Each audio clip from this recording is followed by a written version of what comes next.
ഇവർ എപ്പോഴും ഒരു സ്റ്റാറിനെ ടീമിന് വേണ്ടി കളിക്കാനായി വിളിക്കും. പക്ഷെ ആ സ്റ്റാറിന്റെ പേര് ഞാൻ പറയുന്നില്ല. പക്ഷെ വിളിച്ചാൽ ഫോൺ എടുക്കാത്ത പുള്ളിയാണ്. പുള്ളിക്ക് വരാനും താല്പര്യമില്ല. അങ്ങനെ രണ്ടാമത്തെയോ മൂന്നാമത്തെയോ സീസൺ ആയപ്പോൾ ആ ആർട്ടിസ്റ്റ് വന്നു. അങ്ങനെ ആ ആർട്ടിസ്റ്റ് കളിക്കാനിറങ്ങി. പക്ഷെ ആദ്യത്തെ ബോളിൽ തന്നെ ഔട്ടായി. ഇയാൾ ഗ്രൗണ്ടിൽ നിന്ന് നടന്നു വരുന്നത് കണ്ട് ലാലേട്ടൻ ഒരു കൗണ്ടർ അടിച്ചു. വിളിച്ചാൽ ഫോണൊന്നും എടുക്കില്ല, കളിച്ചാൽ റണ്ണും അടിക്കില്ല എന്ന്. പ്രചോദിന്റെ വീഡിയോ വൈറലായതോടെ ഫോൺ എടുക്കാത്ത സ്റ്റാർ ആണെങ്കിൽ അത് ആസിഫ് അലി തന്നെയായിരിക്കും എന്നാണ് കമന്റുകൾ.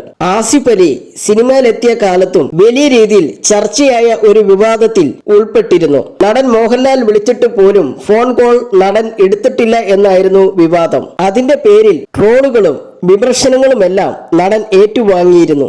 മനഃപൂർവ്വം കോളുകൾ എടുക്കാതിരുന്നതല്ല എന്നും മോഹൻലാലാണ് വിളിക്കുന്നതെന്ന് അറിയില്ലായിരുന്നുവെന്നുമാണ് പിന്നീട് ആസിഫ് അലി നൽകിയ വിശദീകരണം.